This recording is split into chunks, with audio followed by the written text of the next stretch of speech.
పరిశుద్ధుడైన యేసుక్రీస్తు వారి యొక్క ఉన్నతమైన నామంలో గ్రేస్ఫుల్ మినిస్ట్రీస్ ద్వారా ఈ దేవుని యొక్క వాక్యాన్ని వింటున్న మీ అందరికీ మా శుభాభివందనాలు.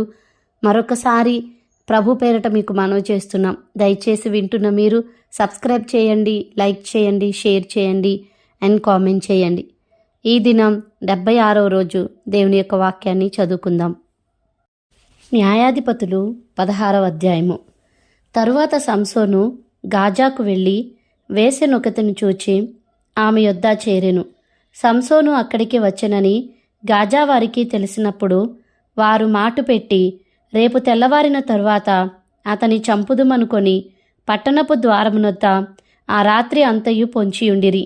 సంసోను మధ్యరాత్రి వరకు పండుకొని మధ్యరాత్రి లేచి పట్టణపు తలుపులను వాటి 2 ద్వారబంధములను పట్టుకొని వాటి అడ్డకర్రతోటి వాటిని ఊడబెరికి తన భుజముల మీద పెట్టుకొని హెబ్రోనుకు ఎదురుగానున్న కొండ కొనకు వాటిని తీసుకొని పోయెను. పిమ్మట అతడు సోరేకు లోయలోనున్న దెలీలా అను స్త్రీని మోహింపగా ఫిలిస్తీల సర్దారులు ఆమె యొద్దకు వచ్చి ఆమెతో, నీవు అతని లాలన చేసి అతని గొప్ప బలము దేనిలోనున్నదో మేమేలాగు అతని గెలువవచ్చునో తెలుసుకొనుము. మేము అతని బంధించి అతని గర్వము అనుపుదుము. అప్పుడు మాలో ప్రతివాడును 1000 వెండి నాణెములను నీకిచ్చెదమని చెప్పిరి. కాబట్టి దెలీలా, నీ మహాబలము దేనిలోనున్నదో నిన్ను దేనిచేత కట్టి బాధింపవచ్చునో నాకు దయచేసి తెలుపుమని సంసోనుతోననగా, సంసోను 7 నిరవంజి చువ్వలతో నన్ను బంధించిన ఎడల నేను బలహీనుడనై సామాన్య మనుషులలో ఒకనివలే అవుదునని ఆమెతో చెప్పెను. ఫిలిస్తీల సర్దారులు 7 నిరవంజి చువ్వలను ఆమె యొద్దకు తీసుకుని రాగా ఆమె వాటితో అతని బంధించెను. మాటున నుండువారు ఆమెతో అంతఃపురములో దిగియుండిరి గనుక ఆమె, సంసోను ఫిలిస్తీలు నీ మీద పడుచున్నారని అతనితో అనగా అతడు అగ్ని తగిలిన నూలు రీతిగా ఆ తడపలను తెంపెను గనుక అతని బలము తెలియబడలేదు. అప్పుడు దెలీలా, ఇదిగో నీవు నన్ను ఎగతాళి చేసి నాతో అబద్ధమాడితివి. నిన్ను దేనిచేత బంధింపవచ్చునో దయచేసి నాకు తెలుపుమని సంసోనుతో చెప్పగా అతడు పేనిన తరువాత పనికి పెట్టని క్రొత్త తాళ్లతో నన్ను బాగుగా బంధించిన ఎడల నేను బలహీనుడినై సామాన్య మనుషులలో ఒకనివలే అవుదునని ఆమెతో చెప్పెను. అంతటా దెలీలా పేనబడిన క్రొత్త తాళ్లను తీసుకొని వాటితో అతని బంధించి, సంసోను ఫిలిస్తీయులు నీ మీద పడుచున్నారని అతనితో అనెను. అప్పుడు మాటున నుండువారు అంతఃపురంలో నుండిరి. అతడు తన చేతుల మీద నుండి నూలు పోగును వలె ఆ తాళ్ళు తెంపెను. అప్పుడు దెలీలా, ఇదివరకు నీవు నన్ను ఎగతాళి చేసి నాతో అబద్ధములాడితివి. నిన్ను దేని వలన బంధింపవచ్చునో నాకు తెలుపుమని సంసోనుతో చెప్పగా అతడు, నీవు నా తల జడలు 7 అల్లిక అల్లిన ఎడల సరి అని ఆమెతో చెప్పెను. అంతటా ఆమె మేకుతో దాన్ని దెగ్గొట్టి, సంసోను ఫిలిస్తీలు నీ మీద పడుచున్నారని అతనితో చెప్పినప్పుడు అతడు నిద్ర మేలుకొని మగ్గపు మేకును నేతను ఊడదీసుకొని పోయెను. అప్పుడు ఆమె, నాయందు నీకిష్టం లేనప్పుడు నేను నిన్ను ప్రేమించుచున్నానని నీవెందుకు చెప్పుచున్నావు? ఇదివరకు నీవు ముమ్మారు నన్ను ఎగతాళి చేసి నీ గొప్ప బలము దేనిలోనున్నదో నాకు తెలుపకపోతివని అతనితో అనెను. ఆమె అనుదినమును మాటల చేత అతని బాధించి తొందరపెట్టుచున్నందున అతడు ప్రాణము విసికి చావగోరెను. అప్పుడతడు తన అభిప్రాయం అంతయు ఆమెకు తెలియజేసి, నేను నా తల్లి గర్భము నుండి పుట్టినది మొదలుకొని దేవునికి నాజీరు చేయబడిన వాడనై ఉన్నాను. నా తల మీదికి మంగళకత్తి రాలేదు. నాకు క్షౌరము చేసిన ఎడల నా బలము నాలో నుండి తొలగిపోయి ఇతర మనుష్యుల వలె అవుదునని ఆమెతో అనెను. అతడు తన అభిప్రాయమును తనకు తెలిపినని దెలీలా ఎరిగి ఆమె వర్తమానము పంపి ఫిలిస్తీల సర్దారులను పిలిపించి, ఈసారికి రండి, ఇతడు తన అభిప్రాయమంతయు నాకు తెలిపెననెను. ఫిలిస్తీల సర్దారులు రూపాయలను చేతపట్టుకొని ఆమె యొద్దకు రాగా ఆమె తన తొడ మీద అతని నిద్రబుచ్చి ఒక మనుష్యుని పిలిపించి వానిచేత అతని తల మీది 7 జడలను క్షౌరము చేయించి అతని బాధించుటకు మొదలుపెట్టెను. అప్పుడు అతనిలో నుండి బలము తొలగిపోయెను. ఆమె సంసోను, ఫిలిస్తీయులు నీ మీద పడుచున్నారనగా అతడు నిద్ర మేలుకొని ఎప్పటి అట్లు నేను బయలుదేరి విడజిమ్ముకొందుననుకొనెను. అయితే యెహోవా తనను ఎడబాసెనని అతనికి తెలియలేదు. అప్పుడు ఫిలిస్తీయులు అతని పట్టుకొని అతని కన్నులను ఓడదీసి గాజాకు అతని తీసుకొని వచ్చి ఇత్తడి సంకెళ్ల చేత అతని బంధించిరి. అతడు బందీగృహంలో తిరగలి విసురువాడాయెను. అయితే అతడు క్షౌరము చేయబడిన తరువాత అతని తల వెంట్రుకలు తిరిగి మొలుచుటకు మొదలుపెట్టెను.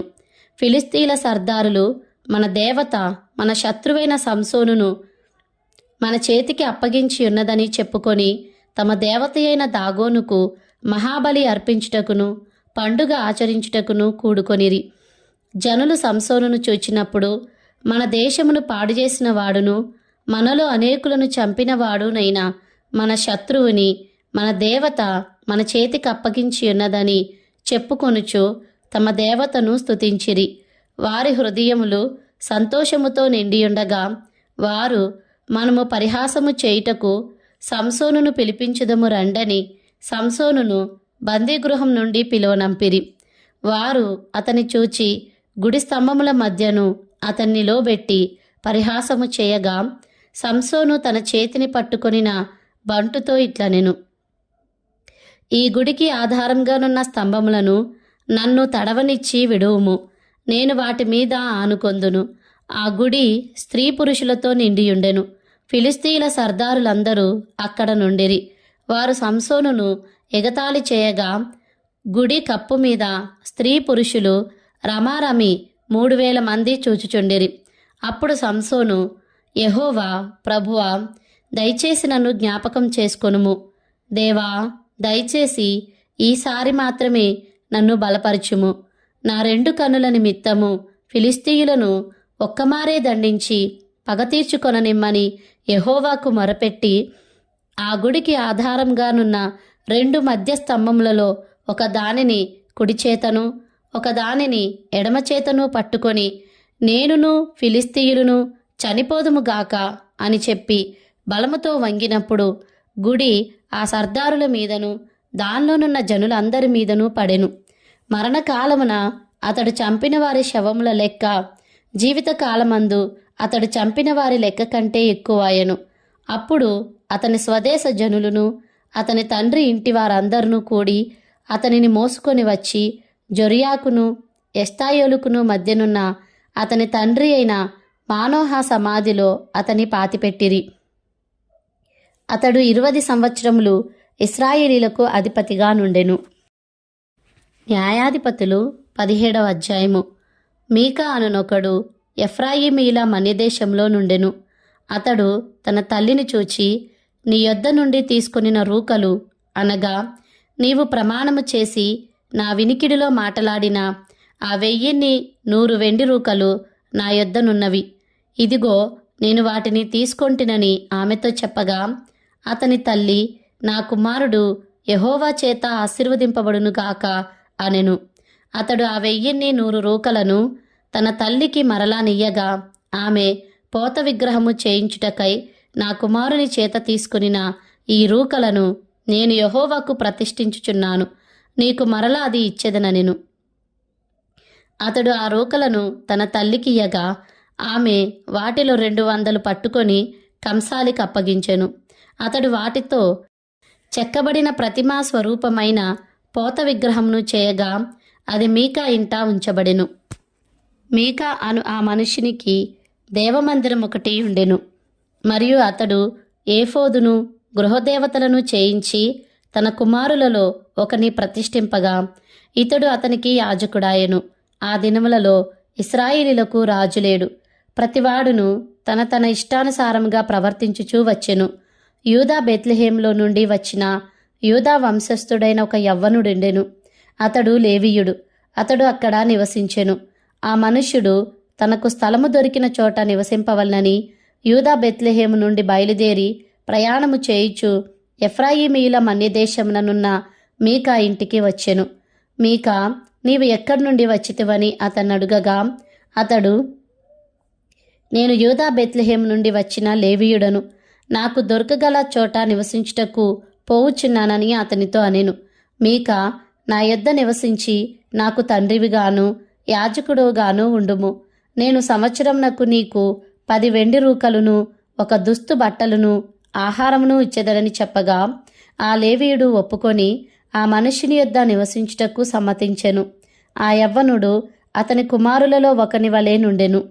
మీకా ఆ లేవీయుని ప్రతిష్ఠింపగా అతడు మీకాకు యాజకుడై అతని ఇంట నుండెను.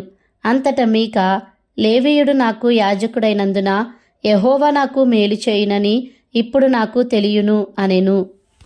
న్యాయాధిపతులు 18వ అధ్యాయము.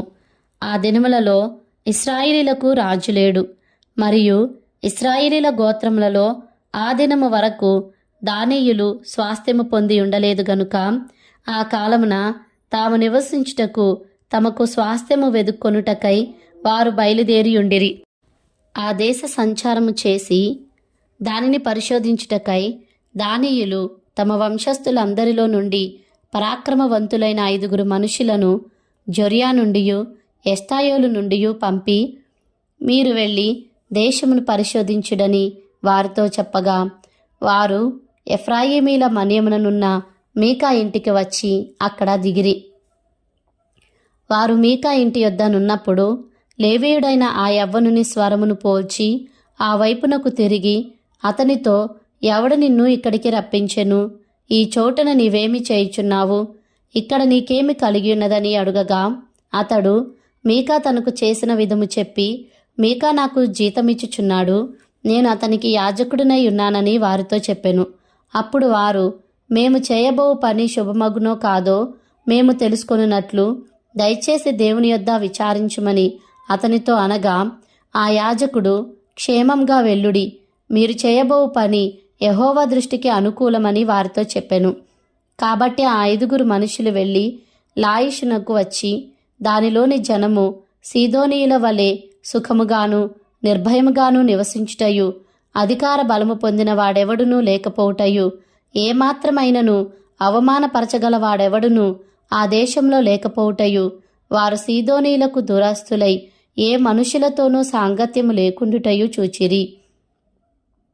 వారు జొర్యాలోను ఎస్తాయోలులోను ఉండు తమ స్వజనుల యొద్దకు రాగా, వారు, మీ తాత్పర్యమేమిటని అడిగిరి. అందుకు వారు, లెండి, వారి మీద పడుదుము. ఆ దేశమును మేము చూచితిమి, అది బహు మంచిది. మీరు ఓరకనున్నారేమి? ఆలస్యము చేయక బయలుదేరి ప్రవేశించి ఆ దేశమును స్వాధీనపరచుకొనుడి. జనులు నిర్భయంగానున్నారు గనుక మీరు పోయి వారి మీద పడవచ్చును. ఆ దేశము నలుదిక్కులా విశాలమైనది. దేవుడు మీ చేతికి దానిని అప్పగించును. భూమిలోనున్న పదార్థములలో ఏదీ అచ్చట కొదువలేదనిరి. అప్పుడు జొర్యాలోను ఎస్తాయోలులోనూ ఉన్న దానీయులైన 600 మంది యుద్ధాయుధములు కట్టుకొని అక్కడ నుండి బయలుదేరి యూదా దేశమందలి కిర్యత్యారీములో దిగిరి. అందుచేతను నేటి వరకు ఆ స్థలమునకు దానీయుల దండని పేరు. అది కిర్యత్యారీమునకు పడమటనున్నది. అక్కడ నుండి వారు ఎఫ్రాయిమీల మన్యప్రదేశమునకు పోయి మీకా ఇంటికి వచ్చిరి. కాబట్టి లాయిషు దేశమును సంచరించుటకు పోయిన ఆ 5 మనుష్యులు తమ సహోదరులను చూచి, ఈ ఇండ్లలో ఏఫోదును గృహదేవతలును చెక్కబడిన ప్రతిమయు పోత విగ్రహమును ఉన్నవని మీరెరుగుదరా? మీరేమి చేయవలెనో దాని యోచన చేయుడనగా, వారు ఆ తట్టు తిరిగి లేవీయుడైన ఆ యవ్వనుడున్న మీకా ఇంటికి వచ్చి అతని కుశల ప్రశ్నలు అడిగిరి.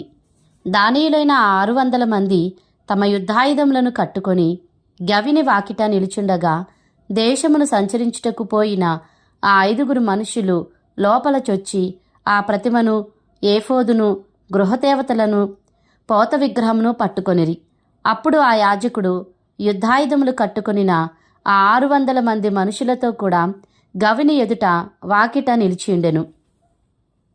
వీరు మీకా ఇంటికి పోయి చెక్కబడిన ప్రతిమను, ఏఫోదును, గృహదేవతలను, పోత విగ్రహమును పట్టుకొనినప్పుడు ఆ యాజకుడు, మీరేమి చేయుచున్నారని వారిని అడుగగా, వారు, నీవు ఊరకుండుము, నీ చెయ్యి నీ నోటి మీద ఉంచుకొని మాతో కూడా వచ్చి మాకు తండ్రివిగాను యాజకుడుగాను ఉండుము. ఒకని ఇంటి వారికే యాజకుడువై ఇండుట నీకు మంచిదా? ఇశ్రాయేలీల్లో ఒక గోత్రమునకును కుటుంబమునకును యాజకుడువై ఇండుట మంచిదా అని అడిగిరి. అప్పుడు ఆ యాజకుడు హృదయమున సంతోషించి ఆ ఏఫోదును, గృహదేవతలను, చెక్కబడిన ప్రతిమను పట్టుకొని ఆ జనుల మధ్య చేరెను. అట్లు వారు తిరిగి చిన్నపిల్లలను, పశువులను, సామగ్రిని తమకు ముందుగా నడిపించుకొని పోయిరి. వారు మీకా ఇంటికి దూరమైనప్పుడు మీకా పొరుగిండ్ల వారు పోగై దానియేలును వెంటాడి కలుసుకొని వారిని పిలువగా వారు తమ ముఖములను త్రిప్పుకొని, నీకేమి కావలెను? ఇట్లు గుంపు కూడనేలా అని మీకాను అడిగిరి. అందుకతడు, నేను చేయించిన నా దేవతలను, నేను ప్రతిష్ఠించిన యాజకుని మీరు పట్టుకొని పోవుచున్నారే, ఇక నా యొద్ద ఏమి ఉన్నది? నీకేమి కావాలని అనుచున్నారే, అదేమన్న మాట అనగా, దానియేలు, నీ స్వరము మాలోనెవనికిని వినబడనీయకుము. వారు ఆగ్రహపడి నీ మీద పడుదురేమో. అప్పుడు నీవు నీ ప్రాణమును, నీ ఇంటివారి ప్రాణమును పోగొట్టుకొందువని అతనితో చెప్పి తమ త్రోవను వెళ్ళిరి. వారు తనకంటే బలవంతులని మీకా గ్రహించిన వాడై తిరిగి తన ఇంటికి వెళ్ళిపోయెను. మీకా చేసుకొనిన దానిని, అతని యొద్దనున్న యాజకునిని వారు పట్టుకొని సుఖముగాను నిర్భయముగాను ఉన్న లాయిషు వారి మీదికి వచ్చి కత్తివాత వారిని హతము చేసి అగ్నిచేత ఆ పట్టణమును కాల్చివేసిరి.